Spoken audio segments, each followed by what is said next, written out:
In order to understand how debt can be something positive, let's take a look at how people with deep pockets still use debt to make even more money. And in this video, you will find out how rich people use debt to make even more money. Number 1. Most of the trade is based on debt. It might sound a bit controversial because borrowing money to start a business is a horrible idea, and personally, I would never do that. But there are businesses, especially traditional businesses, where using debt is your best option. Let's say you want to sell pens. It's a very common product and there's pretty much always a demand for it. Ideally, you would fly to China, find a factory that produces that kind of pen with good quality and the right price. You would purchase a container of pens, ship them to the US, and distribute them to your clients. But today, that's mostly done online through websites like Alibaba, unless it's a more complicated product where you have to fly to that factory. But here is the catch. You don't really have to pay for the products to have the product first. Let me explain how. In the past 50 years, China has become the factory of the world, producing literally everything. Thousands of factories work non-stop to produce everything that the world needs. And in order to make it easier to sell, most of these factories would gladly loan you their products in return that you would pay them sometime in the future. Of course, they would not lend to strangers, so you will have to build some kind of trust with them first. But that's how business has been running for the past 50 years. Once the client would sell the product in the US or any other part of the world, he would pay the factory and borrow more products. You're basically telling the factory, you know how to produce it, so let me help you sell it. If I can sell it for anything above this price, that's going to be my profit. What makes this strategy great is that you're not tying up your own money in this transaction. That's why selling is one of the greatest skills you can ever master.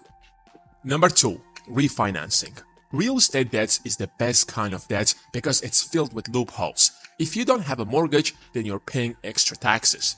Rich people always have multiple mortgages to be able to get all of those deductions. Remember, every dollar that you're supposed to pay in taxes, but instead you save, is an extra dollar earned. So that's another way rich people get richer. But let me give you a more practical way.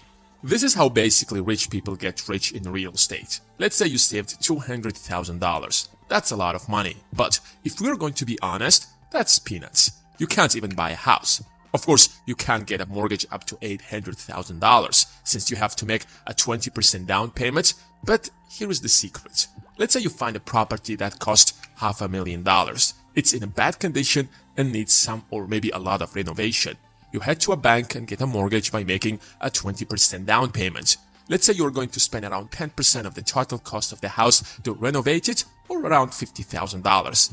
You head to your bank again, but this time to refinance your mortgage. When you got your first mortgage, the value of that property was just $500,000 because it was in such a bad condition that no one wanted to live there. But since you have renovated it, now there are people who want to rent it out. So the market value of that property, let's say, rises to $700,000. Like the first time, let's say you're going to get an 80% mortgage. But 80% out of $700,000 is $560,000. $400,000 out of that money is going to go to your first bank that gave you the first mortgage.